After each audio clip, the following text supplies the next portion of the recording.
করবেন। আল্লাহ আমাদেরকে তৌফিক দান করুন। রমজানের সাহরি ও ইফতারের সময় আগে পরে হলে তার শরঈ বিধান কি? সাহরি বা ইফতারি যদি আগে বা পরে হয়ে যায়, কথার কথা ইফতারি টাইমের আগে করে ফেলেছেন, সূর্য এখনো ডুবে নাই, তাইলে ওই রোজা হয় নাই, ওইটা আবার রাখতে হবে। আবার সাহরিটা যদি পরে হয়ে যায়, ফর এক্সাম্পল ফজরের ওয়াক্ত হয়ে গেছে, 5টা এত মিনিটে হয়, আপনি জানতেন না যে এত মিনিটে সাহরির সময় শেষ হয়, এই জন্য আরো 10 মিনিট পরে আপনি খেয়ে ফেলেছেন, তাহলে ওই রোজা হবে না, ওই রোজাটা আপনাকে আবার রাখতে হবে। অনিচ্ছাকৃত হয়ে থাকলে আল্লাহর কাছে মাফের জন্য গুনাহ হবে না, কিন্তু রোজাটা আপনাকে আবার রেখে দিতে হবে। এই জন্য সাহরি এবং ইফতারি টাইমলি করার চেষ্টা করতে হবে। তবে এর মানে এটা না যে ইফতারি আবার দেরি করে করবেন, ওয়াক্ত হয়ে গেছে নিশ্চিত, আর দেরি করবেন না। হাদিসে আসছে এই উম্মত ততদিন পর্যন্ত কল্যাণের মধ্যে থাকবে যতদিন পর্যন্ত তারা ইফতার তাড়াতাড়ি করবে আর সাহরি দেরি করবে। ইফতার তাড়াতাড়ি মানে বিকেল আসরের পরে না, আর সাহরি দেরি করা মানে ফজরের পরে না। আমরা ছোটবেলায় শুনতাম মুরব্বীরা অনেক সময় বলতো যে পশম দেখা যাওয়ার আগ পর্যন্ত খাওয়া যায়, তো এই জন্য অনেকে দরজা জানালা আটকায় নিত যাতে বাইরের আলো না আসে এবং বেশি সময় ধরে খাওয়া যায়। তো মূলত এটা সঠিক নয়। সঠিক হলো ফজরের ওয়াক্ত যখন হয় তারপর থেকে আপনি কি করবেন না, তারপর থেকে আপনি আর খাবেন না, তার আগে খানা শেষ করবেন। তো চেয়ারে বসে নামাজ পড়লে নামাজ হবে কিনা, সবচেয়ে পপুলার প্রশ্ন, কমন প্রশ্ন। এই প্রশ্ন সব জায়গায় সব এলাকায় মানুষ করে, চেয়ারে বসে নামাজ পড়লে নামাজ হবে কিনা। যারা আল্লাহ তাআলা সুস্থ রাখছেন কমর টমর, এরা মনে হয় চেয়ারে বসে নামাজ পড়া মানুষগুলো দেখলে খুব মেজাজ গরম হয় মনে হয়। অথবা যারা চেয়ারে বসে নামাজ পড়েন তাদের মধ্যে অনেকে মনে করেন যে চেয়ারে বসে নামাজ পড়লে একটু ভাবসাব আসে কিনা আল্লাহ জানে। দেখেন, যদি কোনো ব্যক্তি কোমরে ব্যথার কারণে, কোনো অসুস্থতার কারণে রুকু বা সেজদার জন্য উনি কোমর ভাঙতে পারেন না, তিনি বাধ্য হয়ে চেয়ারে বসে নামাজ পড়লেন, এই ব্যক্তির নামাজ হবে ইনশাআল্লাহ। একজন দাঁড়াতে পারেন, তিনি দাঁড়াবেন, কিন্তু রুকুটা করতে পারেন না, তাহলে সোজা বসে ইশারা রুকু করবেন, ইশারা সিজদা, এটা জায়েজ আছে। নবী করিম সাল্লাল্লাহু আলাইহি সাল্লাম এক সাহাবীকে বলেছেন, তুমি দাঁড়িয়ে নামাজ পড়বে, দাঁড়িয়ে পড়তে পারো না বসে পড়বে, বসে পড়তে পারো না তুমি ইশারায় পড়বে, কিন্তু নামাজ তোমাকে পড়তে হবে।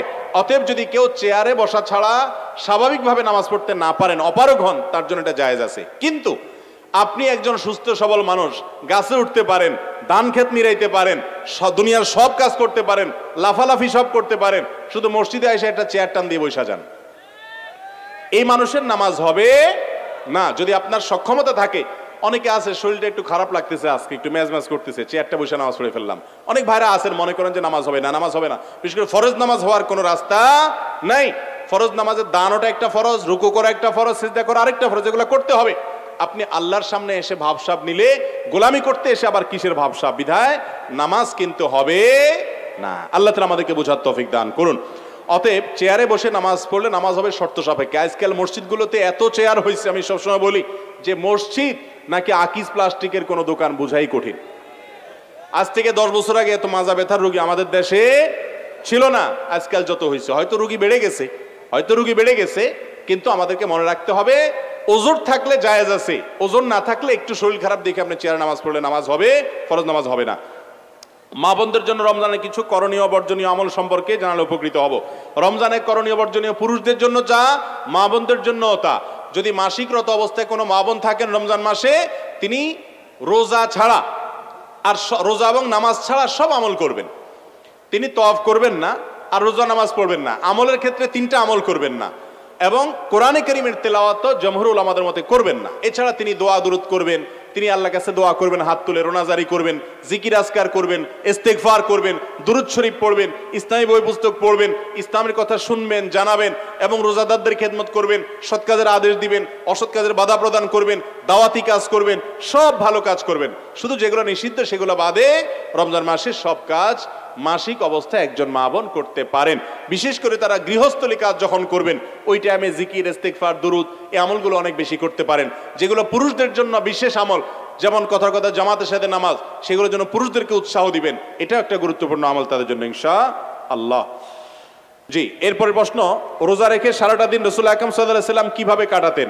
ভাই, রোজা রেখে নবী করিম সাল্লাল্লাহু আলাইহি সাল্লাম অনেক সাধারণ আমলগুলোর পাশাপাশি নফল আমল করতেন। যেমন কোরআনে কারীমের তেলাওয়াতে তিনি সময় দিতেন প্রচুর রমজানে। রমজান মাসে রোজা রেখে তিনি অন্যান্য কাজের পাশাপাশি দানশীলতা তার অনেক হতো, প্রচুর পরিমাণ দান করতেন রমজান রোজার মাসে। আর দিনের বেলা রোজা রেখে রোজা অবস্থা বিশেষ করে দোয়া করাটা হাদিস দ্বারা প্রমাণিত, দোয়া বেশি বেশি করা আল্লাহর কাছে, এবং মেসওয়াক বেশি বেশি করা, এগুলো নবী করিম সাল্লাল্লাহু আলাইহি ওয়াসাল্লামের হাদিস থেকে প্রমাণিত। এরপরে রোজা রেখে 4-5 দিন খতম দেওয়া উত্তম নাকি অর্থসহ একবার দেওয়া উত্তম একটু জানাবেন। সন্দেহাতীত ভাবে গোটা রমজানে কোরআন শুরু থেকে শেষ পর্যন্ত 4-5 বার পড়ে খতম দিলে যে পরিমাণ লাভ হবে আপনার, গোটা কোরআন যদি একবার আপনি বুঝে জেনে অর্থ ব্যাখ্যা জেনে আপনি একবার পুরোটা পড়তে পারেন, সন্দেহাতীত ভাবে ওই 4-5 খতমের চাইতে অনেক বেশি উপকার হবে, এতে কোনো সন্দেহ নাই। কোরআন বুঝে পড়তে হবে, যদিও না বুঝে পড়লেও আমরা সওয়াব পাবো, কিন্তু বুঝে পড়ার চেষ্টা আমাদের থাকতে হবে। আমরা মনে করি কোরআন এটা মন্ত্রের মতো শুধু পড়ে যাব, এটা বোধহয় বুঝার কিছু না, অথচ কোরআন বুঝার চেষ্টা আমাদের থাকতে হবে। কয়েকদিন আমি হাসপাতালে ছিলাম, এই জন্য সালাত আদায় করতে পারি নাই। সালাতগুলো আদায় করার পদ্ধতি কি? কয়েক ওয়াক্ত নামাজ যদি আপনার ছুটে যায়, ওগুলো আদায় করতে হবে। কিভাবে আদায় করবেন? সিরিয়াল বাই আদায় করবেন। কথার কথা, ফজরেরটা আগে পড়বেন, জোহরেরটা তারপরে পড়বেন, আসরেরটা তারপরে পড়বেন, এবং এভাবেও ওয়াক্ত একটা একটা করে পড়ে আপনাকে শেষ করতে হবে। আর তাহাজ্জুদের নামাজের পর বাংলা দোয়া করা যাবে কিনা? দোয়া করা যাবে কিনা মানে দোয়ার জন্য আল্লাহর জমিনে যদি আপনি আমাকে প্রশ্ন করেন সবচেয়ে বেটার টাইম কোনটা দোয়ার জন্য, সবচেয়ে বেটার টাইম দোয়ার জন্য সবচেয়ে উপযুক্ত সময় হলো ভোর রাতের সময়টা, তাহাজ্জুদের সময়। আপনি তাহাজ্জুদের পর যদি আল্লাহর কাছে একটু দোয়া করেন মন খুলে, চোখের পানি ফেলে, এই দোয়া কবুল হওয়ার সম্ভাবনা এত বেশি যে শুধু আমার নয়, অনেক উলামায়ে কেরামের সারা জীবনের অভিজ্ঞতার নির্যাস হলো দোয়ার মাধ্যমে, বিশেষ করে ভোর রাতের দোয়ার মাধ্যমে অসম্ভব সম্ভব হয়, অসাধ্য সাধন হয়। দেয়ালে পিঠ থেকে গেছে, আপনি সেটা থেকে ফিরে আসতে চাচ্ছেন, সেই জায়গা থেকে রিটার্ন করতে চাচ্ছেন, আল্লাহর শপথ করে বলছি ভোর রাতের দোয়ার চাইতে, তাহাজ্জুদের ওয়াক্তের দোয়ার চাইতে কার্যকর কোনো সময় আর দ্বিতীয়টি। এজন্য ভোর রাতে দোয়া করার অভ্যাস করবেন। রমজান মাস আসছে, আমি সবসময় বলি ভাইরে, সারা বছর পারেন না ডিউটির জন্য ভোর রাতে ঘুমায় থাকেন, বুঝতে পারি, কিন্তু রমজানে তো সাহরি খাওয়ার জন্য উঠেন। অতএব শুধু সাহরি খাওয়ার জন্য না উঠে, সাহরি খাওয়ার পাশাপাশি 10টা মিনিট টাইম নেবেন, একটা রুমে যে দরজা আটকে দিবেন, কেউ জান নাই, সেখানে একটু আল্লাহর সাথে একটু কথা বলবেন, ছাদে চলে যাবেন, মসজিদে চলে যাবেন, নির্জন জায়গায় চলে যাবেন, সাহরি খেয়ে চলে যাবেন, অথবা সাহরি খাওয়ার আগে ওটা করে এসে পরে সাহরি খাবেন, কিন্তু ভোর রাতের দোয়া যেন রমজানে মিস না হয়। আমার খুব আফসোস লাগে ওই মানুষগুলোর প্রতি, খুবই আফসোস লাগে যারা রমজান মাসে ভোর রাতে সাহরি খেতে উঠছে, কিন্তু দোয়া করার যে এত বিশাল বড় সুযোগ আল্লাহ তাআলা দুনিয়ার আসমানে নেমে এসে আল্লাহ তাআলা বিশেষভাবে বান্দাকে ডেকে ডেকে বলেন, আলা মিন মুস্তাগফিরিন ফাগফির লাহ, তোমাদের মধ্যে কেউ আছে নিজের পাপের জন্য ক্ষমা চাইবে, আমি ক্ষমা করব। তোমাদের মধ্যে আছে কেউ যে বিপদগ্রস্ত, আমি বিপদ দূর করব। এরকম আল্লাহ তাআলা ডেকে ডেকে ক্ষমা করে থাকেন। অতএব ভাইরা আমার, ব্যক্তিগত জীবনে অনেক মানুষকে দেখেছি, অনেক মানুষের কথা শুনেছি যে তার জীবনে এমন সমস্যা হয়েছে, সমাধানের কোনো পথ তার সামনে খোলা নাই, ভোর রাতের দোয়াটা অনবরত করতে থেকেছে, আল্লাহ তাআলা অলৌকিকভাবে পথ খুলে দিয়েছেন। এই জন্য রমজান মাস আসছে, আমি আপনাদেরকে আবেদন করব, আমি আবারও বলছি, যে মানুষ সাহরি খেতে উঠে একটিবারের জন্য দোয়া করে না, তার চেয়ে কপাল পড়ার কেউ না যে শুধু সাহরি খেলো। ভাই সাহরিও খান, পাশাপাশি 2-4 মিনিটের জন্য হলে দোয়া করেন, করবেন না ইনশাআল্লাহ? আল্লাহ আমাদেরকে তৌফিক দান করুন। জানাজার নামাজে আমরা জুতা খুলে দাঁড়াই, এটা জরুরি কিনা কোরআন হাদিসের আলোকে জানতে চাই। জানাজার নামাজে যদি আমাদের যে পায়ে জুতা থাকে, জুতার নিচে যদি নাপাক থাকে, তাহলে সেক্ষেত্রে জুতা খুলে আমরা দাঁড়াবো। আর যদি নাপাক না থাকে, জুতার নিচে পাক থাকে, নাপাক কোনো কিছু দেখা না যায়, তাহলে জুতা পরেই আমরা জানাজা পড়বো, কোনো অসুবিধা নাই। জানাজার জন্য জুতা খোলাটা বাধ্যতামূলক মনে করাটা ভুল। আমরা অনেকে মনে করি যে জুতা খোলা ছাড়া কি হয় না, জানাজা হয় না। নবী করিম সাল্লাল্লাহু আলাইহি সাল্লাম জুতা পরেও নামাজ পড়েছেন, যদিও জুতা পরে নামাজ পড়তে হলে এটা জুতাটা সফট, মুজার মতো হতে হয়, চামড়ার মতো হতে হয়, ওইরকম জুতা আজকাল নাই বললে চলে। কিন্তু জানাজাতে যেহেতু রুকু সেজদা নাই, আর যদি জুতার নিচে নাপাক না থাকে, সেই জুতা পরে আপনি নামাজ পড়তে পারবেন ইনশাআল্লাহ। এরপরে প্রশ্ন হলো, স্বামী স্ত্রীর জানাজা নামাজ পড়াতে পারবে, স্বামী স্ত্রীর জানাজা নামাজ পড়াতে পারবে কিনা? অবশ্যই পারবে, কোনো অসুবিধা নাই। তবে মনে রাখবেন, জানাজা পড়ানোর ক্ষেত্রে, জানাজা নামাজ পড়ানোর ক্ষেত্রে হকদার বেশি হলো লাশের অভিভাবক। কথার কথা, আপনি মারা গেলেন, আপনার বাবা বেঁচে আছেন, তিনি আপনার জানাজা পড়াবেন। আপনার বাবা মারা গেছেন, আপনি বেঁচে আছেন, আপনি জানাজা নামাজ পড়াবেন। এক্ষেত্রে অনেকে এলাকার ইমাম সাহেবকে অগ্রাধিকার দেয়। ভাইরা আমার, আপনার বাবার জন্য আপনার যে কাঁদা আসবে, আমার সে কাঁদা কখনো আসবে না, এটা বাস্তবতা। আপনার ভিতরে যে ফিলিংস আসবে, আমার ভিতরে সেই ফিলিংস আসবে। এই জন্য সব সন্তানরা বাবার জানাজা, ভাইয়ের জানাজা নিজেদেরটা নিজেরা পড়ার চেষ্টা করেন। ইমাম সাহেব মুক্তাদি হবে এখানে, আপনি জীবনে অন্য কোনো ইমামতি করেন আর না করেন, নিজের আপনজনের জানাজার ইমামতি অবশ্যই করবেন। জানাজা নামাজে আমরা মনে করি কি জানি কি কঠিন কিছুই না ভাই, একেবারে সিম্পল। আপনি চাইলে 5 থেকে 10 মিনিটের ভিতরে শিখতে পারেন। আমি অনেক মানুষকে চিনি ব্যক্তিগতভাবে যারা আগে কখনো জানাজা পড়েন নাই, তার মা মারা গেছেন, তিনি সন্তান, তিনি তার মায়ের জানাজার জন্য 10-15 মিনিট তার জানাজা শিখে গেছেন, এরপর নামাজ পড়ছেন। নামাজের মধ্যে যদি আপনি ভুল হয়ে যায়, দোয়া পড়তে গিয়ে আবার চেষ্টা করবেন, ট্রাই করবেন, নামাজের কোনো অসুবিধা হবে, ব্যাপারটা এরকম নয়।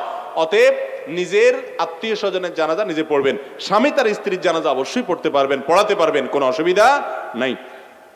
এরপরে প্রশ্ন হলো, ঘরে বসে কবর জিয়ারত করা যায় কিনা মহিলাদের জন্য? করা গেলে এটার হুকুম কি?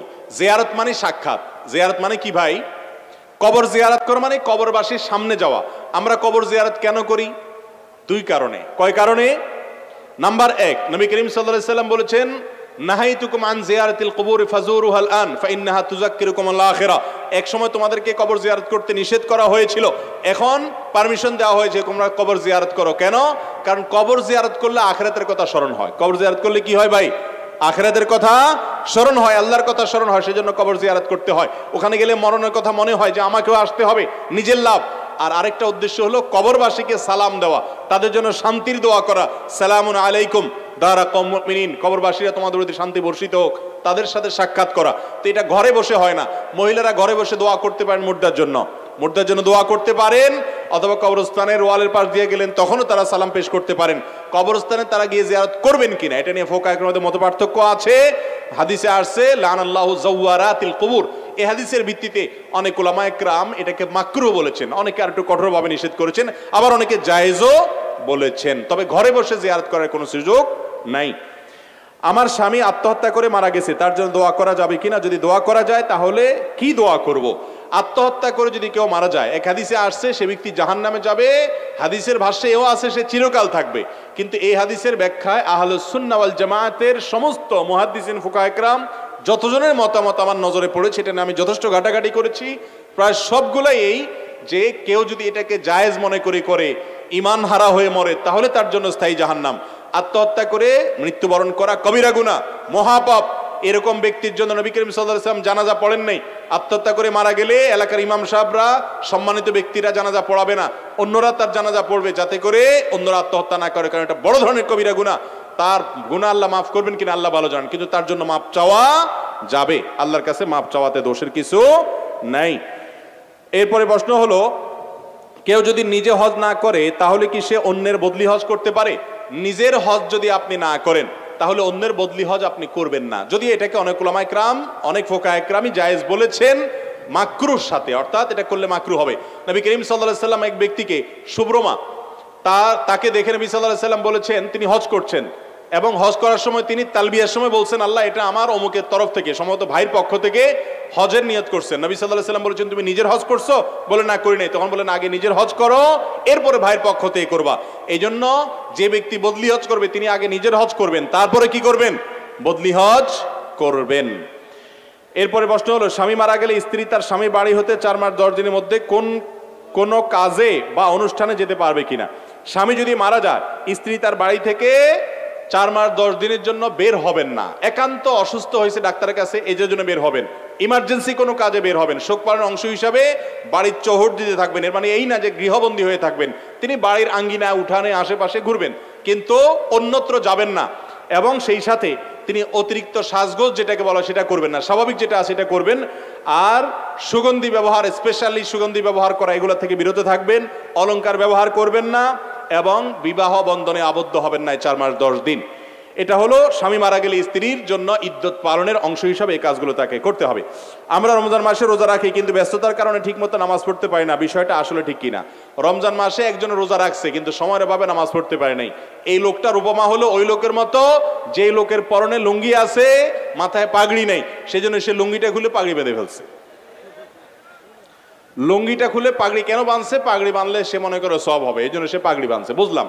কিন্তু তার জন্য লুঙ্গিটা বেশি জরুরি না পাগড়িটা জরুরি বেশি? লুঙ্গি বেশি জরুরি না? তো নামাজ বেশি জরুরি না রোজা বেশি জরুরি? তার মানে আবার এটা বুঝেন না যে তাহলে নামাজ পড়বেন রোজা রাখবেন না, রোজাও রাখবেন নামাজও পড়বেন। কিন্তু যদি আপনি রোজার কারণে নামাজ পড়তে না পারেন তাহলে আপনার রোজা রাখার পদ্ধতি সঠিক না। রোজার সাথে নামাজের কি সম্পর্ক? বরং রোজা রাখার কারণে দুপুরে খাবার নাই, সকালের নাস্তা নাই, টাইম তো আরো বাইচে গেছে, নামাজ তো আরো বেশি করার পড়া দরকার 2-4 রাকাত, ঠিক না ঠিক? অতএব এটা একেবারে মোটা দাগে ভুল। আল্লাহ তাআলা আমাদেরকে বুঝার তৌফিক দান করুন। এরপরে প্রশ্ন হলো তালিবুল ইলম হাফেজ যদি সে দাড়ি ছাঁটে তাহলে তার পিছনে তারাবি নামাজ পড়া যাবে কিনা? ইমাম সাহেব যদি দাড়ি চাটেন তাহলে এরকম ইমাম সাহেব ফাসিক, প্রকাশ্য ফাসিক, এরকম ব্যক্তিকে ইমাম হিসাবে নিয়োগ দেওয়া উচিত না, মাকরুহ। যদি তার পিছনে নামাজ পড়েন নামাজ হয়ে যাবে, নামাজ হবে না এরকম কোনো বিষয় নাই, নামাজ হয়ে যাবে। মুরগির দেখানো, মুরগির দোকানে একটি ছুরি দিয়ে শত শত মুরগি জবে করে, যে ছুরিতে প্রবাহিত রক্ত লেগে থাকে, এই অবস্থায় সেই জবেকৃত মুরগি খাওয়া যাবে কিনা? একটা মুরগি জবে করা হয়েছে ছুরি দিয়ে, এই প্রবাহিত রক্তটা নাপাক। পয়েন্টটা গুরুত্বপূর্ণ। এই রক্ত যেটা রগ থেকে বের হয় এটাকে প্রবাহিত রক্ত, প্রবাহমান রক্ত বলে। স্পিডি যেটা বের হয়, প্রবাহমান রক্তটা নাপাক, অতএব ছুরিতে যে লেগে গেছে ছুরি কিন্তু নাপাক হয়েছে। এখন প্রশ্ন হলো এই ছুরিটা দিয়ে যদি আরেকটা মুরগি জবে করা হয় সে মুরগি হালাল হবে কিনা? উত্তর হলো হালাল হবে। কেন হালাল হবে? কারণ ওই মুরগিটা থেকে আবার যে রক্তগুলো বাইর হবে সেগুলোও কি ওই প্রবাহমান রক্তটা কি নাপাক। গোশতের সাথে যে রক্তটা লেগে থাকে ওইটা কিন্তু নাপাক না, ভুল বুঝবেন না। যেমন আপনি বাজার থেকে গরুর গোশত কিনে এনেছেন, আপনি যদি 5-12 ধন 10-12 ধন তারপরেও দেখবেন পানির মধ্যে লালচে ভাব আছে, আছে কি নাই? ওই রক্ত নাপাক না, গোশতের সাথে যেটা লেগে, এটা প্রবাহমান রক্ত না। কিন্তু যেটা প্রবাহমান রক্ত, দমে সাইল বলা হয় ফিকহের কিতাবের ভাষায়, সেটা নাপাক। অতএব একটা মুরগি জবে করার ফলে যে রক্তটা লেগে গেছে ওই ছুরি দিয়ে আরেকটা মুরগি আপনি জবে করেন, কোনো অসুবিধা নেই। জবে বিশুদ্ধ হওয়ার জন্য শর্ত হলো রগগুলা ঠিকমতো কাটা গেল কিনা সেটা। রগ যদি ঠিকমতো লাগা যায় তাহলে আর কোনো অসুবিধা নাই। অতএব আপনার খেয়াল রাখতে হবে যে এই ছুরির কারণে কোনো অসুবিধা হবে না, আপনার হয়ে যাবে, তবে জবাই হয়ে যাবে। তবে মুশকিল হলো একটা ছুরি দিয়ে কোরবানির সময় আপনারা দেখেন হুজুররা যারা জবাই করে বা আপনারা অনেকে জবাই করেন, একই ছুরি দিয়ে অনেক গরু জবাই করেন, এটা উচিত না। কেন উচিত না? কারণ হলো বিশেষ করে রক্ত লেগে যাওয়ার ফলে যেটা হয়, যেটা স্লিপ করে এবং ধোতা হয়ে যায়, পশুর কষ্ট হয়। নবী করিম সাল্লাল্লাহু আলাইহি সাল্লাম বলেছেন তোমরা পশু জবে করলে বিনা প্রয়োজনে সেটাকে কষ্ট দিবে না, ভালো করে ছুরি ধার দিয়ে নেবে, মুসলিম হাদিস। এই জন্য রক্ত লেগে গেলে এটা ধুয়ে ফেলেন, পরিষ্কার করেন, আবার একটু ধার দেন, তারপরে জবে করেন। বাকি এই নাপাক রক্ত লাগার কারণে যে পরের মুরগি হারাম হবে এমন কোনো কথা নাই, কারণ ওখানেও আবার ওই নাপাক রক্তই লাগতেছে। তবে ধুয়ে এবং পরিষ্কার করে নেওয়া উত্তম। মাজারে গিয়ে কিছু চাওয়ার শরীয়ী বিধান কি? ভাই আমরা সব কিছু চাইবো কার কাছে?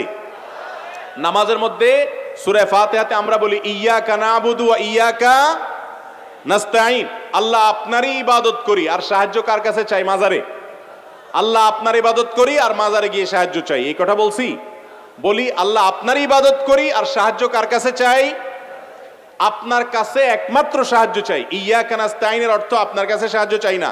ইয়্যাকা নাস্তাঈনের অর্থ হলো শুধুমাত্র কেবল আপনার কাছেই সাহায্য চাই। তাহলে কোনো মাজারে গিয়ে কোনো সাহায্য চাওয়া যাবে? মাজারওয়ালার কোনো কিছু দেওয়ার কোনো ক্ষমতা, সব ক্ষমতা আল্লাহ তাআলার হাতে। মাজারে যিনি শায়িত আছেন তিনি নিজেও কার কাছে চাইতেন? আল্লাহর কাছে চাইতেন। অতএব আপনি কার কাছে চাইবেন? আমাদের অনেক ভাইরা আছেন ব্যবসা বাণিজ্যের উন্নতি হয় না, চাকরি টিকে না, সন্তান হয় না, তো উনি মাজারে চলে যান, আছে না নাই?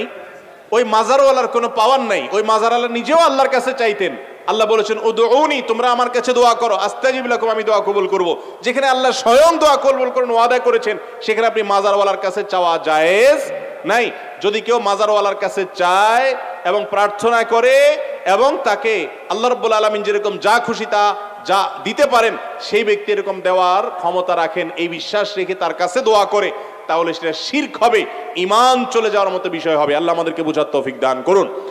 অনেকে বলেন যে না, মাজারে গিয়ে আমরা আল্লাহর কাছে দোয়া করি, আল্লাহর কাছে দোয়া করি, মাজার আল্লাহর কাছে না। তাহলে আমার প্রশ্ন হলো মাজারে গিয়ে কেন? আল্লাহর কাছে দোয়া তো আপনি এখানে বসে করলে হবে, আপনার বাসায় করলে হবে। কিছু জায়গা আছে দোয়া কবুলের জায়গা, যেমন আরাফাতের ময়দান, যেমন তওয়াফ করতে করতে দোয়া কবুল হয়, সাফা পাহাড়ের উপর দোয়া কবুল হয়, মারওয়া পাহাড়ের উপর দোয়া কবুল হয়। দোয়া কবুলে কিছু জায়গা আছে, কিন্তু মাজার বা যে কোনো কবরস্থানে গিয়ে দোয়া করলে দোয়া কবুল হয় এমন কোনো কথা কোনো হাদিসে বর্ণিত হয়? অতএব মাজারে গিয়ে কেন দোয়া করবেন? হ্যাঁ, মাজারে যাবেন, কবর, মাজার মানে কবর, কবরে যাবেন কবরবাসীকে সালাম দেওয়ার জন্য, সেখানে বরং তাদের কাছে তাদের শান্তি দোয়া করে আসবেন, তাদের কাছে কিছু চাওয়ার বিষয় নাই। যারা মাজারে চান তাদের ঈমান হারা হওয়া পর্যন্ত ভয় আছে। আল্লাহ তাআলা আমাদেরকে বেঁচে থাকার তৌফিক দান করুন। এরপরে প্রশ্ন হলো বিধর্মীকে তরজমাতুল কোরআন হাদিয়া দেওয়া যাবে কিনা? অবশ্যই দেওয়া যাবে। ভিন্ন ধর্মের মানুষদেরকে কোরআনের অনুবাদ দিতে পারেন। আপনি বলবেন তারা তো ওযু ছাড়া ধরবে, কোনো অসুবিধা নাই, কারণ ওযু ছাড়া কোরআন ধরবেন না এই নির্দেশ তো মুসলমানের জন্য। শরীয়তের সকল নির্দেশ কার জন্য? মুসলমানের জন্য। যে ব্যক্তি মুসলমানই না তার জন্য শরীয়তের কোনো নির্দেশ না। বিধায় একজন অমুসলমানকে কোরআন আপনি দিতে পারেন অনুবাদ, তিনি পড়ে আল্লাহর কালাম সম্পর্কে জানতে পারেন। এরপরে প্রশ্ন হলো আবহাওয়ার পূর্বাভাসের ব্যাপারে আকীদা কি হবে? অনেকে মনে করেন আবহাওয়ার পূর্বাভাস বিশ্বাস করলে ঈমান থাকবে না। এটা মূর্খতা সুলভ কথা, এটা অজ্ঞতা সুলভ কথা। আবহাওয়ার পূর্বাভাস বিষয়টা কি? বিষয়টা হলো আবহাওয়াবিদরা বিভিন্ন পরিস্থিতি দূর থেকে তারা পর্যবেক্ষণ করতে পারেন, করার পর তারা বলেন যে এই জিনিসটা হওয়ার সম্ভাবনা আছে। তাও তারা নিশ্চিত দেন না, বলেন যে সম্ভাবনা আছে। যেমন কথার কথা, আপনি একটা কিছু দেখে আলামত করলেন, একজনের জন্য টেনশনে থাকে, একজন ইমাম সাহেব বেচারা ইচ্ছে বেশি টেনশনে থাকা লাগে। কারণ যেই ব্যক্তিকে সবাই চার্জ করতে পারে, সবাই, সেই ব্যক্তির নাম ইমাম সাহেব হতভাগা। যে মসজিদের একেবারে সভাপতি সাহেব, মুতাওয়াল্লি সাহেব থেকে নিয়ে শুরু করে সাধারণ মুসল্লি সাহেব পর্যন্ত সবাই চার্জ করতে পারে যাকে, তার নাম কি? ইমাম সাহেব। ভাইরে, আমি প্রায় বলি, আপনার ইমামকে যদি আপনি আপনার চাকরের মতো ট্রিট করেন, তাহলে মনে রাখেন চাকরের পিছনে নামাজ নয়, নামাজ হবে ইমামের পিছনে, নেতার পিছনে। আপনার নামাজ আবার সংশোধন করা উচিত, এগুলো হওয়া উচিত নয়। ভাইরা আমার, ইমামদের সম্মান দিতে হবে, আবার ইমামরা সম্মান নিতে জানতেও হবে। ইমাম নিজে যদি পয়সার খাক্কর হয়, তাহলে সে সম্মান কোত্থেকে পাবে? ইমামকেও আত্মসম্মান বোধ সম্পন্ন হতে হবে, আর এলাকাবাসী ইমাম সাহেবকে সম্মান করতে হবে। একটা কথা আমি বলি প্রায় সময়, মসজিদে যারা দান করেন, তারা দানটা কাকে করেন? মসজিদের দানটা কাকে করেন? আল্লাহকে না করেন? তাহলে এই টাকার মালিক কে? আল্লাহ। মসজিদ কমিটির সভাপতি, সেক্রেটারি, ওনারা কি মসজিদ ফান্ডের মালিক? এই মালিক আল্লাহ তাআলা, কারণ সবাই আল্লাহকে দিয়ে দিয়েছেন। ওনারা শুধুমাত্র আল্লাহর তরফ থেকে সেটা ডিস্ট্রিবিউশন করছেন, দেখভালটা করছেন, ওনারা আল্লাহর ঘরের সেবক। অতএব ইমাম বা মুয়াজ্জিন ওনারা কারোর কোনো চাকর না, তারা সরাসরি আল্লাহর ঘরের চাকর। তারা কমিটি বলেন, মুতাওয়াল্লি সাহেব বলেন, অন্য কারোর চাকর না। যদি তাদেরকে চাকরের মতো ট্রিট করেন, তাহলে সেক্ষেত্রে গুনাহগার হতে হবে। মসজিদের খেদমত করতে এসে উল্টা আরো গুনাহগার হওয়ার ভয় আছে। আল্লাহ তাআলা আমাদেরকে বুঝার তৌফিক দান করুন। ইমাম সাহেবদের সাথে এরকম আচরণ আমাদের জন্য করা জায়েজ নয়। নাভির নিচের বা গুপ্তাঙ্গের লোম 40 দিনের মধ্যে না কাটলে গুনাহ হবে কিনা? জি ভাই, 40 দিনের মধ্যে কাটা উচিত। 40 দিনের বেশি যদি হয়, তাহলে সেক্ষেত্রে হাদিসে আছে এটা নিষিদ্ধ এবং নাজায়েজ কাজ। বিনা ওজরে এরকম হওয়া উচিত নয়। কখনো ওজর বশত হয়ে গেল ভিন্ন কথা, 40 দিনের মধ্যে অবশ্যই একবার কাটা উচিত এবং কর্তব্য। এরপরে প্রশ্ন হলো, গোসলখানার ভেতর বিবস্ত্র হয়ে গোসল করলে গুনাহ হবে কিনা? যদি বিবস্ত্র হয়ে কেউ গোসল করে, গোসল হয়ে যাবে, কিন্তু বিবস্ত্র হওয়ার কারণে একটা গুনাহের কাজ হবে, গুনাহের কাজটা করা উচিত না। গুনাহটা বড় কোনো কবিরা গুনাহ হবে না, কিন্তু সাগীরা গুনাহ হবে। এবং হাদিসে আসছে, নবী করিম সাল্লাল্লাহু আলাইহি ওয়াসাল্লাম বলেছেন, কেউ নাই বুঝলাম, কিন্তু আল্লাহ তাকে দেখছেন, এই কারণে আল্লাহর প্রতি তার লজ্জাবোধ থাকা উচিত। এই জন্য একেবারে বিবস্ত্র হওয়া উচিত নয়। যদিও বিবস্ত্র হয়ে গোসল করলে গোসল হয়ে যাবে, উচিত অন্তত একটা গামছা, তোয়ালে কিছু একটা যেন পরনে থাকে। হাফ প্যান্ট পরে ফরজ গোসল করলে ফরজ গোসল হবে কিনা, বা ওই ফরজ গোসল নামাজ হবে কিনা, নামাজ চলবে কিনা? হবে, কোনো অসুবিধা নেই। একটু আগে বললাম যে আপনি যে কোনো কিছু দিয়ে আপনার লজ্জাস্থান ঢেকে আপনি গোসল করে ফেললেন, তাতে আপনার গোসল হয়ে যাবে, তবে হাফ প্যান্ট পরলে হবে, কোনো অসুবিধা নেই। এরপরে প্রশ্ন হলো, যদি জাগ্রত অবস্থা উত্তেজনা বা কোনো কারণবশত বীর্যপাত হয়, তাহলে কি পুরো গোসল করতে হবে, নাকি শুধু নাভির নিচ থেকে ধৌত করতে হবে? যদি উত্তেজনা বশত বীর্যপাত হয়, সেটা যে কারণেই হোক না কেন, নিজের ইচ্ছাকৃত হোক আর অন্য কোনো জল্পনা কল্পনার কারণে হোক আর যেভাবেই হোক, উত্তেজনা বশত যদি বীর্যপাত হয়, পুরো গোসল করতে হবে, হাঁটু থেকে নিচ থেকে ধুলে হবে না। এরপরে প্রশ্ন হলো, আমাদের এলাকায় যাকাত হিসাবে চাল, শাড়ি, লুঙ্গি ইত্যাদি দেওয়া হয়, ইসলামে এর বিধান কি? দেখুন, যাকাত হিসাবে শাড়ি লুঙ্গি যদি দেয়া হয়, এটার উপমাটা কিরকম আমি বলি। এটার উপমাটা হলো, ধরুন আপনার কাছে আমি 200টা টাকা পাবো, আপনি আমাকে বাজারে দেখে বলছেন, ভাই এদিকে আসেন, ডেকে নিয়ে একটা ফল দোকানের কাছে দাঁড়ায়া ফল দোকানকে বললেন, ভাই 1 কেজি আপেল দেন, 200 টাকা দাম যেটার। আপেলের প্যাকেটটা আমাকে ধরায় দিলেন, দিয়ে বললেন, যান বাড়ি চলে যান। কি জন্য? বললেন যে ভাই 200 টাকা পাবেন না, ওই 200 টাকা পারপাস আপনাকে আপেলটা দিয়ে দিলাম, নিয়ে যান। এই লোকটা এই আপেল দেওয়ার কারণে সে কি তার ঋণকে যথাযোগ্যভাবে আদায় করলো? এ তো রীতিমতো মাইর খাওয়ার মতো অবস্থা হয়ে গেল না? যে আমার 200 টাকা তুমি ফেরত দিবে, আমি কি আপেল কিনবো না বেদানা কিনবো না চাউল কিনবো, সেটা তো আমার ব্যাপার। তুমি একটা ঠিক করে আমাকে ধরাই দিলে, অধিকার তোমাকে কে দিয়েছে? এবার আসেন যাকাতের ক্ষেত্রে আমরা বুঝি। যাকাতের সম্পর্কে আল্লাহ তাআলা কোরআনে বলেছেন, ওয়াফি আমওয়ালহিম হাক্কুল লিসাইলি ওয়াল মাহরুম, ধনীদের সম্পদে গরিবদের, অভাবী মানুষের, বঞ্চিত মানুষদের, জাকাতের হকদার যারা আছে তাদের অধিকার আছে, তাদের পাওনা আছে, সে পাওনাদার আপনার কাছে। আপনার জাকাতের টাকাটা এটা পাওনা, এই পাওনাটা আপনি পাওনাদারকে ক্যাশ টাকা দিয়ে পরিশোধ করবেন। তিনি তার টাকা দিয়ে কি কিনবেন না কিনবেন তার ব্যাপার, সেটা চেয়ে বুঝবে। আপনি তাকে ডেকে এনে বলতেছেন, ভাই আসো তোমার পাওনা পরিশোধ করব, এই নাও জাকাতের একটা লুঙ্গি, এই নাও একটা শাড়ি, ওই আপেল কিনে দেওয়ার মতো হলো। কথা কি বুঝাতে পারছি? আমাদের দেশের মতো পৃথিবীর আর কোনো দেশে আছে কিনা আমি জানি না, এই দেশে কাপড়ের দোকানগুলোতে রমজান আসলে দেখা যায় একটা বিশেষ সাইনবোর্ড লাগে, লেখা থাকে এখানে জাকাতের শাড়ি লুঙ্গি পাওয়া যায়। জাকাতের শাড়ি লুঙ্গির পরিচয় জানেন আপনারা কাকে বলে? জাকাতের শাড়ি লুঙ্গি বলা হয় ওই শাড়ি লুঙ্গিকে যেটা এক ধোয়াতে বরবাদ হয়ে যাবে, যেটা এক ধোয়াতে শেষ। আমি প্রায় চিন্তা করি আল্লাহ যাদেরকে তৌফিক দিয়েছেন তারা গরিব মানুষকে টাকা না দিয়ে শাড়ি লুঙ্গিটা কেন দেয়? পরে আমার কাছে মনে হইলো এর অনেক উদ্দেশ্য থাকতে পারে, আল্লাহ আলাম। একটা উদ্দেশ্য এটাও হওয়ার সম্ভাবনা আছে যে শাড়ি লুঙ্গিটা সাইনবোর্ডের কাজ করে, টাকা তো আর সাইনবোর্ডের কাজ করে না। গ্রামাঞ্চলে যখন শাড়ি লুঙ্গি দিবেন, আপনার লুঙ্গি পরে পথ করে হাঁটবে বাজারে রাস্তাঘাটে, কে দিছে? অমুকে দিছে, এটা সাইনবোর্ডের কাজ করে। মনে রাখবেন আল্লাহ তাআলা কোরআনে কারিমে বলেছেন, লান তানালুল বিররা হাত্তা তুনফিকু মিম্মা তুহিব্বুন। 4 নম্বর পারার প্রথম আয়াতে আল্লাহ বলেছেন, তোমার সবচেয়ে পছন্দের জিনিসটা যদি আল্লাহর রাস্তায় দান না করো তাহলে তুমি কখনো আল্লাহর প্রিয় পাত্র হতে পারবে। অতএব আপনি গরিব মানুষকে যদি কাপড় চোপড় দেওয়াটা প্রয়োজন মনে করেন, হতে পারে কোন গরিবকে টাকা দিলে সে নষ্ট করে ফেলবে, হতে পারে তাকে আপনি জাকাতের টাকা না দিয়ে তার জন্য উপকারী কোনো কিছু করে দিলেন। ফর এক্সাম্পল, লোকটা সেলাই কাজ করে, তারটা সেলাই মেশিন দরকার, ক্যাশ টাকা দিলে নষ্ট করে ফেলবে, অপচয় করে ফেলবে বোকা শোকা কিসিমের, তাহলে আপনি তার প্রয়োজন অনুযায়ী তাকে একটা সেলাই মেশিন কিনে দিলেন জাকাতের টাকা দিয়ে, এটা জায়েজ আছে। কিন্তু তার কি দরকার না দরকার জিজ্ঞেস করা করি নাই, লুঙ্গি কতগুলো কিনে নিয়ে দাঁড়ায় বললেন সিরিয়াল ধরো, আইসা নিয়ে যাও, এটা কখনো জায়েজ না, সঠিক কোনো কাজ না। জাকাত আদায়ের এটা কোনো পদ্ধতি হতে পারে। অতএব জাকাতের শাড়ি লুঙ্গি নয়, জাকাত আমরা ক্যাশ টাকা দিয়ে দিব, অথবা দরিদ্রের দারিদ্র বিমোচন হয় সেভাবে দিব ইনশাআল্লাহ। এরপরে প্রশ্ন হলো, আমি একজন যুবক, আমি সবসময় একজন নেককার মেয়েকে স্ত্রী হিসেবে পাওয়ার জন্য আল্লাহর কাছে দোয়া করি। কোন কোন আচার আচরণগুলো একটা মেয়ের মধ্যে থাকলে আমি বুঝতে পারবো মেয়েটা দিনদার? ভাই প্রথম কথা হলো, যারা বিয়ে করেন না এখনো, আপনারা সবাই দিনদার জীবন সঙ্গিনী চান? হ্যাঁ, সবাই চান মাশাআল্লাহ। তো এর জন্য নিজেকে আগে দিনদার হইতে হবে। নিজেকে আগে কি হইতে হবে? আপনি নিজে খারাপ থাকবেন, আপনার চরিত্র নষ্ট করবেন, ফেসবুকে ইনবক্সে হারাম সম্পর্ক করবেন, আর আশা করবেন যে আপনার ঘরে একজন ফেরেশতার মতো মেয়ে চলে আসুক।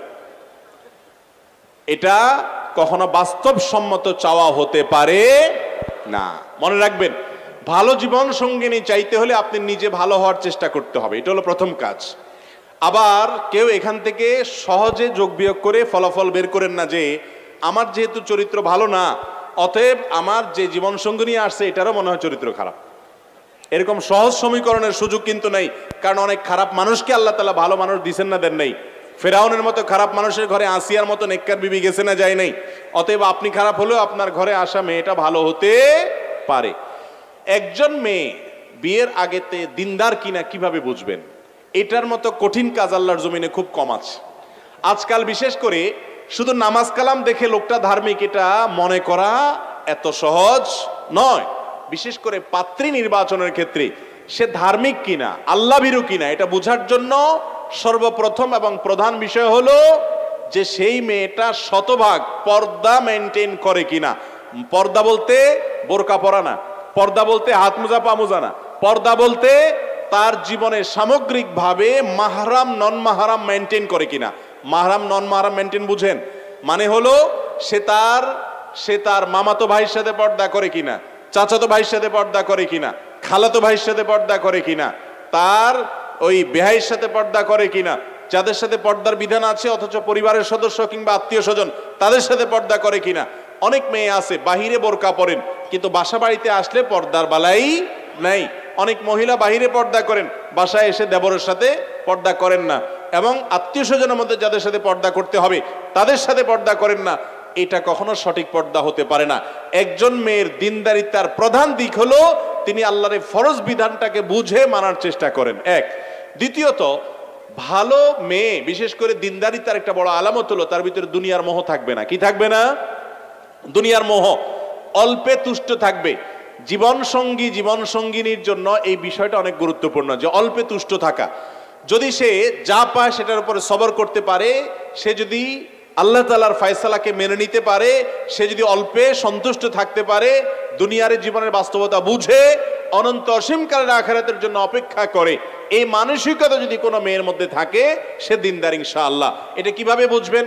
তার সাথে আপনি যখন দেখতে যাবেন, কথাবার্তা বলবেন, মেইল চালাচালি করে তার মানসিকতা জিজ্ঞেস করবেন।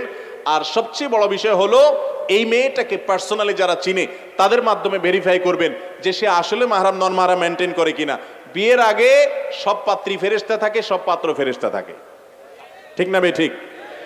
যখন বিয়ে করতে যান শ্বশুরবাড়িতে নতুন, তখন একেবারে আপাদমস্তক দুষ্ট, আপাদমস্তক খারাপ যুবকটাও সেখানে গিয়ে একেবারে ইনোসেন্ট বয়স সেজে যায়, ঠিক না ভাই? ঠিক। বিয়ের মজলিসে প্রত্যেকটা খারাপ মানুষ তার জীবনে বিয়ের মজলিসে যখন বসে, তখন এত নম্র, এত ভদ্র, এত চুপচাপ, এত সে ভালো মানুষ হয়ে থাকে। শ্বশুরকে দেখলে সালাম, সবাইকে দেখলে সালাম, মনে হয় যে তার মতো ভালো মানুষ ফেরেশতা আর দ্বিতীয়টা নাই।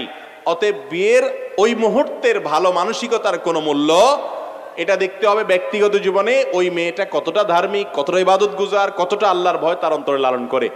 অনেক মেয়েরা আছে নামাজ কালাম পড়ে কিন্তু চাহিদা অনেক, ঠিক একই কথা ছেলেদের মধ্যেও প্রযোজ্য।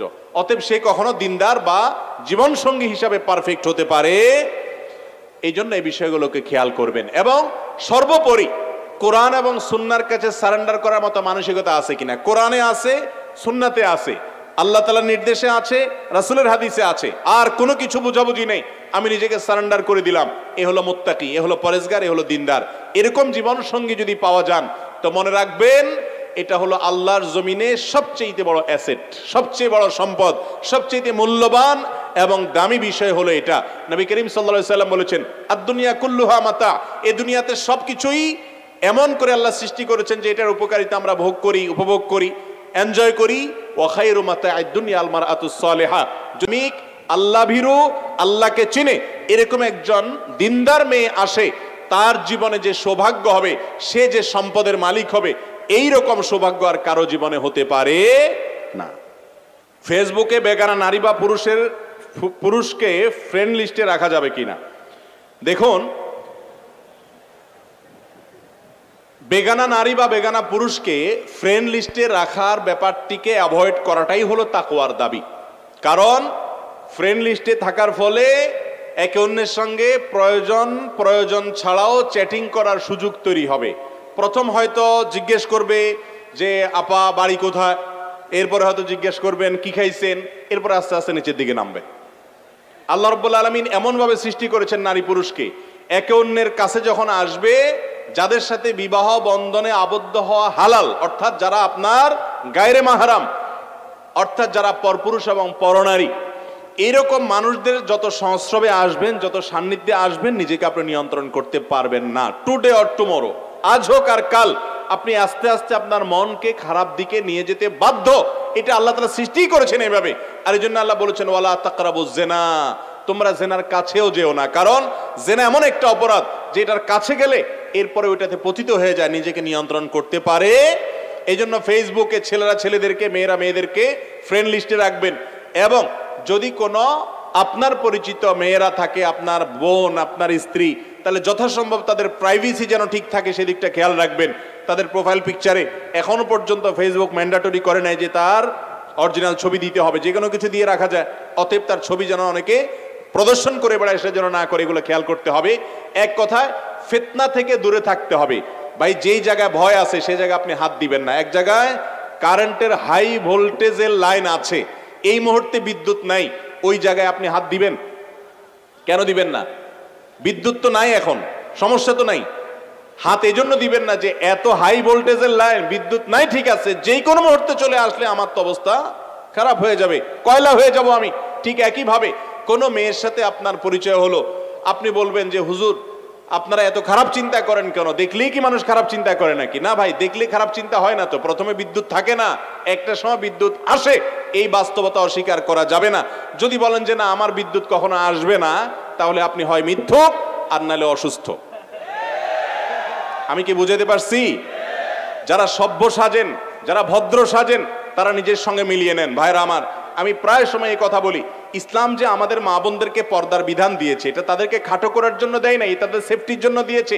তাদেরকে নিয়ে যাতে বাজে চিন্তা করতে না পারে, অশ্লীল চিন্তা করতে না পারে, এই জন্য তাদেরকে আল্লাহ তাআলা পর্দার বিধান দিয়েছেন।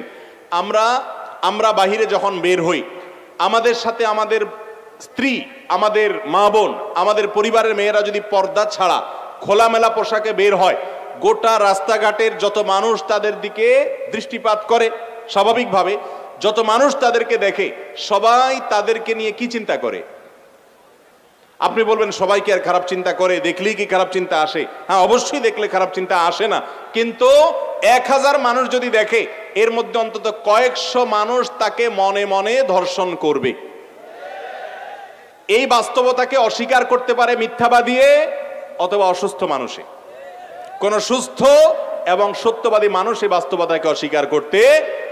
আপনি পরনারী যদি দেখেন খোলামেলা পোশাকে, পর্দাহীন ভাবে যদি আপনি দেখেন, আপনি মনে মনে কি চিন্তা করেন? আপনার বোন, আপনার মা, তারা যদি পর্দাহীন ভাবে খোলামেলা ভাবে বাহিরে বের হয়, শরীয়তের বিধান লঙ্ঘন করে, তাদেরকে মানুষ একই চিন্তা করে, আপনারটা আপনি ভাবেন।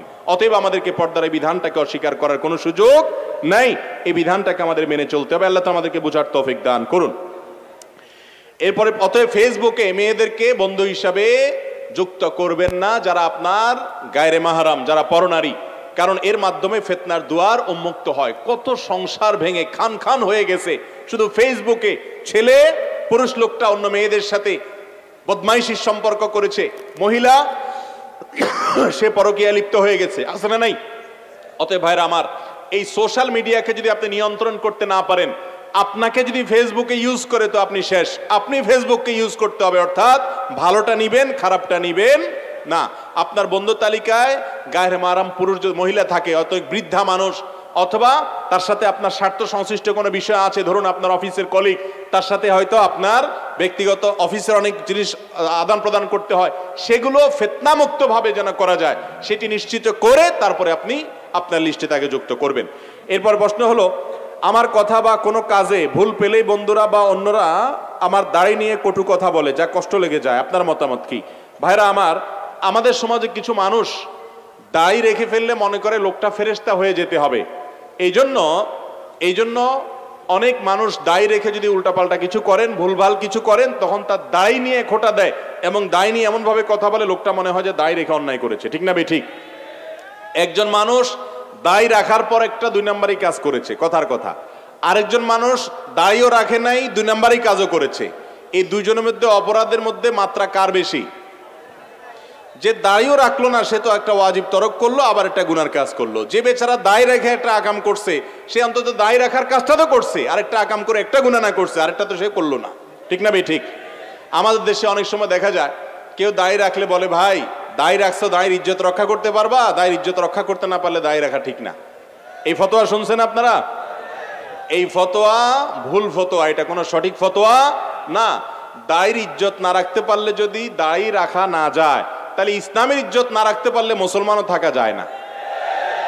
আমরা কি ইসলামের ইজ্জত পুরোপুরি সবাই রাখতে পারি?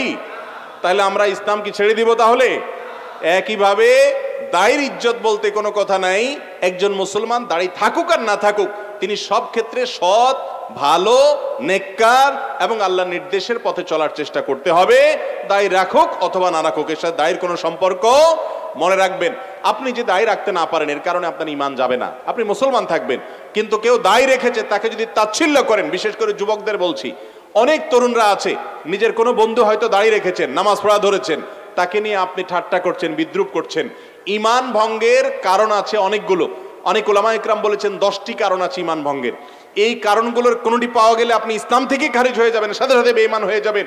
এর মধ্যে একটা হলো, ইসলামের কোনো একটা সাধারণ বিষয় নিয়ে যদি আপনি তাচ্ছিল্য করেন, বিদ্রুপ করেন, ব্যঙ্গ করেন, হাসাহাসি করেন, তাহলে কিন্তু ঈমান নষ্ট হয়ে যাবে। অতএব দাড়ি রাখার এই নির্দেশ নবী করিম সাল্লাল্লাহু আলাইহি সাল্লামের, সমস্ত নবী রাসূলদের সুন্নাত। আপনি নিজে রাখতে না পারলেন, কিন্তু আরেকজনের রাখার পরে যদি তাকে তাচ্ছিল্য করেন, হতে পারে সে ভুলভাল করছে, এই জন্য দাড়ির সঙ্গে এটার কোনো সম্পর্ক করবেন না। যদি করেন, আর করে যদি ছোট করেন, দাড়িকে হওয়া করেন, উপহাস করেন, ঈমান পর্যন্ত চলে যেতে পারে। এবং ঈমান চলে যাওয়ার ফলে একজন কাফেরে পরিণত আপনি হতে পারেন। অতএব আমাদেরকে সাবধান থাকতে হবে। এরপরে প্রশ্ন হলো, ব্যক্তি মালিকানা জায়গায় কৌশল করে অনুমতি ব্যতীত মসজিদের নামে নেয়া এবং অনুমতি ব্যতীত ব্যক্তি মালিকানা জায়গায় গাছ লাগিয়ে মসজিদের জন্য ব্যবহার করার শরিয়া বিধান কি? ভাইরা আমার, আমাদের দেশে মসজিদ পরিচালনা যারা দায়িত্বে থাকেন, এই মানুষগুলো আল্লাহ মাফ করুক, অনেকে মনে করেন যে জীবনে চুরি ডাকাতি দুর্নীতি 2 নম্বরই তো অনেক করলাম, এবার একটু আল্লাহর ঘরের জন্য চুরি ডাকাতি করলে যদি আল্লাহ আগের গুলো কাটাকাটি করে দেয়। এটা কেন বলছি? আপনি দেখবেন বাংলাদেশে অনেক মসজিদ আছে, সব মসজিদের কথা আমি বলছি না, অনেক মসজিদ আছে, এই মসজিদগুলো দেখা যায় মসজিদ কমিটির লোকজন বা যারা মসজিদ প্রতিষ্ঠা করেন ওনারা বিতর্কিত জায়গায় মসজিদটা করেন, আছে না নাই? জায়গা দখল করে মসজিদ করেন, এমন ভাবে সিন ক্রিয়েট করেন যার জায়গা সেই বেচারা দিতে বাধ্য হয়, এরকম পরিবেশ করে মসজিদ করার প্রবণতা আছে না নাই? এবং রাস্তার ধারে মসজিদ, ঢাকা শহরে কয়টা মসজিদ এরকম আছে আমার সন্দেহ, যে মসজিদ সাইডে রাস্তার জায়গা পুরোপুরি ছেড়ে দিয়েছে। আপনি মসজিদের সিঁড়ি রাস্তার উপরে নিয়ে গেলেন, 2 হাত 3 হাত 3 ফুট 4 ফিট জায়গা আপনি নষ্ট করলেন। আল্লাহর ঘরকে আপনি আসামির কাঠগড়ায় দাঁড় করালেন। আপনি সরকারি রাস্তা দখল করলেন, রাস্তায় মানুষের চলাচলে বিঘ্ন সৃষ্টি হলো। বাড়িঘর করতে গিয়ে মানুষ দুর্নীতি করে, স্লোপ করে, কার্ভ করে, বিভিন্ন ভাবে তার গাড়ি উঠানোর জন্য সে রাস্তার জায়গা দখল করে, অন্যায় করে, সেটা তো হারাম। কিন্তু আল্লাহর ঘরের জন্য যদি এই কাজটা করে তাহলে সেটা হালাল হবে? সেটার কারণে শাস্তি আরো বেশি হতে পারে, কারণ আল্লাহর ঘরকে আপনি কি করলেন? আসামির কাঠগড়ায় দাঁড় করেন। আমাদের অনেক ভাইরা আছেন এই কাজগুলো করেন, যারা মসজিদ পরিচালনা করছেন। আল্লাহর ওয়াস্তে আমি বলবো, আপনি ব্যক্তি জীবনে যা করেন না করেন, আল্লাহর ঘরকে আসামির কাঠগড়ায় দাঁড় করাবেন। অতএব এই ক্ষেত্রে সৎ আমাদের থাকতে হবে। মক্কার যে মুশরিকরা ছিল, মক্কার মুশরিক কাফেররা, তারা শিরকে লিপ্ত হতো, উলঙ্গ হয়ে বাইতুল্লাহ তওয়াফ করত। তাদের মধ্যে অনেক খারাপ জিনিস ছিল, কিন্তু একটা ভালো গুণ ছিল, সেটা কি? হালাল সম্পদের মূল্য তারা দিতে জানতো। এই জন্য মক্কা যারা গেছেন জানেন, কালো গিলাপে ঘেরা কাবা ঘরের এক পাশে বুক পরিমাণ একটা ওয়াল আছে, ঘেরাও দেওয়া, রাউন্ড দেওয়া, হাতিমে কাবা বলা হয়। যারা গেছেন দেখছেন না? এই জায়গাটা কেন এরকম জানেন? অনেকে হয়তো জানেন। এই জায়গাটা মূলত ওই কালো গিরাপে ঘেরা কাবা ঘরের ভেতরের অংশ ছিল। ইব্রাহিম আলাইহিস সালাম যে কাবা বানাইছেন সেখানে এটা সহ ছিল, এই পুরো অংশটা ছিল। এই কাবাকে যখন আমাদের নবী সাল্লাল্লাহু আলাইহি সাল্লামের দাদা আব্দুল মুত্তালিব ওনার নেতৃত্বে পুনর্নির্মাণ করলেন, নবী সাল্লাল্লাহু আলাইহি সাল্লাম ছোট ছিলেন তখন, ওই সময়টাতে তিনি ঘোষণা দিলেন, তার লোকেরা ঘোষণা দিলেন যে আমরা কোনো হারাম টাকা আল্লাহর ঘরে নেব না। আর হালাল টাকা সমাজে সব সময় কম থাকে, এই জন্য টাকার অভাবে এই অংশটাকে মসজিদের ভিতরে ঢুকাইতে পারেন নাই। আজও পর্যন্ত সেটাকে বাহিরে রেখে দেওয়া হয়েছে, যাতে করে আমরা শিক্ষা গ্রহণ করতে পারি। আর আজকাল কি অবস্থা, মসজিদ বলেন আর মাদ্রাসা বলেন আর ওয়াজ মাহফিল বলেন, আমরা হুজুররাই আপনাদেরকে বামপট্টি দিয়া বুঝায়া ফজিলত টজিলত বলে, হালাল হোক আর হারাম হোক পয়সা চাই, পয়সা চাই। ঠিক না বে ঠিক? তো মসজিদ যারা পরিচালনা করবেন তারা সততার স্বাক্ষর রাখবেন, তারা অন্যের জায়গা কৌশল করে দখল করবেন না, করলে সেটা জায়েজ হবে না। এরপরের প্রশ্ন, ব্যক্তিদ্বন্দ্ব লিপ্ত হয়ে মসজিদ নির্মাণ করার শরিয়া বিধান কি? এটাও মসজিদ রিলেটেড, মাশাআল্লাহ। এটার হারও আমাদের সমাজে অনেক বেশি। কোন মসজিদে আপনি নামাজ পড়তে গেছেন, কমিটির সদস্য ছিলেন, কোনো কারণে গন্ডগোল হলো, এবার যা জমি কিনে একটা মসজিদ বানায় ফেললেন, আছে না নাই? এই মসজিদ কখনো আল্লাহর সন্তুষ্টির উদ্দেশ্যে নির্মাণ হতে পারে? মসজিদ হবে আল্লাহর সন্তুষ্টির জন্য। একটা কমিটিতে আপনার মনোমালিন্য তৈরি হয়েছে, আপনি সবর করবেন। সেক্রেটারি সাহেব আপনার কথা শুনতেছে না, সভাপতি সাহেব কথা শুনতেছে না, হয়তো গ্রুপিং হয়ে গেছে, হয়তো ওনারা ভুল করতেছেন। এই লোকগুলো তো স্থায়ী না, কিয়ামত পর্যন্ত বেঁচে থাকবে না, আল্লাহর ঘর তো টিকে থাকবে। আপনাকে সবর করতে হবে। আপনি হুট করে সেখান থেকে মতপার্থক্য করে 2-4 জন ডোনার জোগাড় করে একটা জায়গা নিয়ে আরেকটা মসজিদ পাশে করলেন, এভাবে মুসলমানদের শক্তি ক্ষয় হয়। অযথা আপনি সেখানে আরেকটা মসজিদ করে মুসলমানদেরকে 2 ভাগ করলেন এবং এলাকাতে বিবাদের বীজ বপন করলেন। এটা কোনো আদর্শ মসজিদ হতে পারে? এই ধরনের মসজিদ কেউ করলে তাদের সহায়তা করবেন না। হ্যাঁ, কোনো মসজিদ কর্তৃপক্ষ সরাসরি শিরকে লিপ্ত, মসজিদের তাওহীদের চর্চা করতে দিচ্ছে না, সেটা ভিন্ন বিষয়। কিন্তু বেশিরভাগ ক্ষেত্রে সামান্য একটু পদ নিয়ে মনোমালিন্য হলে আরেকটা মসজিদ করে ফেলায়। আরেকটা রোগ হলো যে আমি খুব প্রভাবশালী মানুষ, পয়সাওয়ালা মানুষ, পাশে মসজিদ আছে, তাতে কি? আমার বাড়ির সামনে একটা মসজিদ না থাকলে ওই মসজিদে গিয়ে নামাজ পড়লে ইজ্জত থাকে, সেখানকার কমিটির লোকের অধীনে থাকতে হয়, নিজে একটু সাধারণ মুসল্লি হয়ে যাইতে হয়, এই জন্য নিজেরা একটা মসজিদ বানায়, আছে না নাই? হাদিসে নবী করিম সাল্লাল্লাহু আলাইহি সাল্লাম মসজিদ নির্মাণ সম্পর্কে যত কথা বলেছেন সবগুলোতে একটা শব্দ যোগ করেছেন, সেটা কি? মান বানা লিল্লাহি মাসজিদা। যে ব্যক্তি মসজিদ করবে আল্লাহর জন্য, কার খুশি করার জন্য?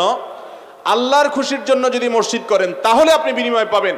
মসজিদ করেছেন আপনি মনোমালিন্য হয়েছে সেজন্য, মসজিদ করেছেন আপনার ইগোর জন্য, মসজিদ করেছেন আপনার বাহাদুরি টিকানোর জন্য, এটার কারণে আল্লাহর কাছে সওয়াব পাবেন না। এরপরে প্রশ্ন হলো, হিন্দু কোনো লোক থেকে টাকা ধার নেওয়া যাবে কিনা? হিন্দু, খ্রিস্টান, ইহুদি, নাস্তিক যেই হোক, যে কোনো অন্য ধর্মাবলম্বী মানুষের সাথে আর্থিক লেনদেন করা যাবে। তাকে টাকা ধার দিতেও পারবেন, তার কাছ থেকে টাকা ধার নিতেও পারবেন। আমরা অনেকে মনে করি যে অমুসলিমদের সাথে বোধহয় গায়ে টাচ করলেও বোধহয় নাপাক হয়ে যায়। এগুলো আমাদের ভুল ধারণা। কোরআনে কারিমে আল্লাহ বলেছেন, লা ইয়ানহাকুমুল্লাহু আনিল্লাযিনা লাম ইউকাতিলুকুম ফিদ-দ্বীন, যেই সমস্ত অমুসলিমরা তোমাদেরকে তোমাদের দেশবাড়ি থেকে বের করে দেয় নাই, তোমাদের বাসাবাড়ি থেকে, তোমাদের দেশ থেকে তোমাদেরকে বের করে দেয় নাই, ওয়ালাম ইউখরিজুকুম মিন দিয়ারিকুম, লা ইয়ানহাকুমুল্লাহু আনিল্লাযিনা লাম ইউকাতিলুকুম ফিদ-দ্বীন ওয়া লাম ইখরিজুকুম মিন দিয়ারিকুম, ধর্মযুদ্ধ চাপায় দেয় নাই অথবা ঘরবাড়ি থেকে বের করে দেয় নাই। এরকম অমুসলিমদের সাথে সদাচরণ করতে, ন্যায়নিষ্ঠ আচরণ করতে আল্লাহ তো নিষেধ করেনই না, বরং আল্লাহ ন্যায়নিষ্ঠ আচরণকারীকে ভালোবাসেন। আমাদের নবী করিম সাল্লাল্লাহু আলাইহি ওয়াসাল্লাম অমুসলিমদেরকে দাওয়াত, তাদেরকে খানার শরীক করেছেন, খাইয়েছেন, আবার তাদের কাছে খেয়েছেন, আবার তাদের কাছ থেকে ধার নিয়েছেন এবং তাদের সাথে সামাজিক সব কর্মকাণ্ড করেছেন। তারা অসুস্থ হলেও দেখতে গিয়েছেন। অতএব আমাদের আশপাশে অমুসলিম যারা আছে তাদের সাথে আমাদের এই ধরনের লেনদেন, কায় কারবার করতে কোনো অসুবিধা নাই। এরপরে প্রশ্ন হলো, কিভাবে সহজেই দায় রাখতে পারি? দায় রাখার জন্য তো কোনো কিছুই করতে হবে না। দায় রাখার মতো সহজ কাম আল্লাহর জমিনে তো আর দ্বিতীয়টা নাই বললেই চলে। কারণ দায় যখন উঠে, আপনি দায়তে হাত না দিলে তো দায় রাখা হয়ে যায়। সেখানে আপনি প্রশ্ন করলেন দাড়ি রাখতে পারেন কিভাবে সহজে? দাড়ি রাখা তো সহজ, দাড়ি কাটাটা হলো কঠিন। অতএব আপনি যদি বলতেন যে দাড়ি কাটবো কিভাবে সহজে, সেটা যৌক্তিক প্রশ্ন হতে পারতো, কিন্তু রাখতে কোনো সহজের পদ্ধতি নাই। দাড়ি তো উঠছে, ছেড়ে দিলেই তো হয়ে যায়। আপনি তো এটার জন্য আর কিছু দরকার হয় না। হয়তো প্রশ্নকর্তা এই চিন্তায় প্রশ্নটি করেছেন যে এটা রাখতে গেলে সমাজে হেয় প্রতিপন্ন হয়, অনেক কথা বলে, অনেকে অনেক কিছু বলে। ভাইরা আমার, মানুষ অনেক কিছুই বলবে, মানুষের কথা শুনে যদি আপনি চলেন তাহলে সেক্ষেত্রে আপনি আল্লাহর কাছে জান্নাতের আশা করতে পারেন। মানুষ সবসময় মানুষ আপনাকে ভালো কাজের কথা বলবে এমনটি নয়। আল্লাহ বলেছেন, ওয়ালা তুতি আকসারা মান ফিল আরদ, এই পৃথিবীর বেশিরভাগ মানুষের কথা যদি তুমি শুনো তাহলে তারা তোমাকে পথহারা করে ফেলবে। কারণ বেশিরভাগ মানুষ ভালো না, বেশিরভাগ মানুষ খারাপ। অতএব নিজের সঙ্গে নিজে স্ট্রাগল করতে হবে, যুদ্ধ করতে হবে। শুনেছি স্ত্রীর কাছ থেকে দূরে গিয়ে সর্বোচ্চ 120 দিন থাকার অনুমতি ইসলামে আছে। কথাটা কতটুকু সত্য? কথাটা পুরাপুরি মিথ্যা। 120 দিন কেন, 200 দিনও যদি স্বামীর সঙ্গে স্ত্রী একসাথে না থাকেন, কোনো কারণে হতে পারে, প্রবাসে আছেন অথবা দেশে থাকেন, একসাথে থাকা হয়নি কোনো কারণে, তো এর কারণে কখনো স্বামী স্ত্রীর মধ্যে বিচ্ছেদ সৃষ্টি হবে না। আমাদের সমাজে এরকম অনেক অনাচার আছে এবং অনেক কুসংস্কার আছে। যেমন অনেকে মনে করে সন্তান কয়েকটা হয়ে গেলে আবার বিয়ে পড়াইতে হয়। দেখেন, কয়েকটা সন্তান হয়ে গেলে বিয়ে তো আরো পাকাপোক্ত না হয়, এটা পড়াইতে হবে কেন? এগুলো সবগুলো আমাদের মন গড়া কথাবার্তা। অতএব 120 দিন, 200 দিন, 500 দিন স্ত্রী থেকে স্বামী দূরে থাকলে সম্পর্ক ছিন্ন হয়ে যায় না। তবে বিনা প্রয়োজনে বাধ্য না হলে এভাবে স্বামী স্ত্রী দূরে থাকাটা ইসলাম কখনো সেটাকে প্রশংসা করে না। স্বামী স্ত্রী যত নিকটে থাকবে, একে অন্যের কাছাকাছি থাকবে, স্বামী স্ত্রীর মধ্যে ভালোবাসা যত গাঢ় হবে, তারা আল্লাহ তাআলা তত প্রিয় পাত্র হতে পারবেন ইনশাআল্লাহ। আর যারা বিয়ের আগে ইটিস পিটিস করে, অবৈধ সম্পর্ক করে, এখানে সেখানে প্রেম বিলায় বেড়াইছেন, তারা দেখবেন সময় মতো পুঁজিতে টান পড়বে। কথা বুঝাতে পারছি? সময় যখন হবে তখন দেখবেন পুঁজিতে টান পড়ছে, কারণ অজাগায় কুজাগায় পুঁজি বিলায় বেড়াইছেন। এই জন্য বিবাহ বহির্ভূত সম্পর্ককে না করবেন এবং অপেক্ষা করবেন হালাল সম্পর্কের জন্য। শয়তান যদি আগুনের তৈরি হয় তাহলে জাহান্নাম তাকে কিভাবে আগুন দিয়ে জ্বালানো হবে? দেখুন, শয়তান আগুনের তৈরি, আবার জাহান্নামে আল্লাহ তাকে আগুন দিয়ে কিভাবে তৈরি করবে, শাস্তি দিবেন? এটার উত্তরে অনেক কথাই বলা যায়। এর ভিতরে একটা কথা তো খুব কমন আমরা জানি, সেটা হলো আমাদেরকে আল্লাহ মাটি দিয়ে তৈরি করেছেন। মানুষকে কি দিয়ে তৈরি করছেন? এখন আমি যদি মাটির একটা ঢেলা দিয়ে আপনাকে জোর করে মারি, আপনি ব্যথা পাবেন কি পাবেন না? আপনার বুকের উপর যদি কয়েক মণ মাটি চাপা দিয়ে আপনি ব্যথা পাবেন কি পাবেন না? তো মাটি দিয়ে তৈরি হলে মাটি দিয়ে শাস্তি দেওয়া যায় না? ঠিক একইভাবে শয়তান আগুনের তৈরি হলেও জাহান্নামের আগুন দিয়ে তাকে শাস্তি দেওয়া যাবে। সবচেয়ে বড় কথা হলো জাহান্নাম এটা আলমুল গায়েবের বিষয়, অদৃশ্য জগতের বিষয়। আপনি জাগতিক যে সমস্ত বিষয় চোখের সামনে দেখেন, এটার সাথে আখিরাতের বিষয়কে তুলনা করলে কখনো সঠিক তুলনা হবে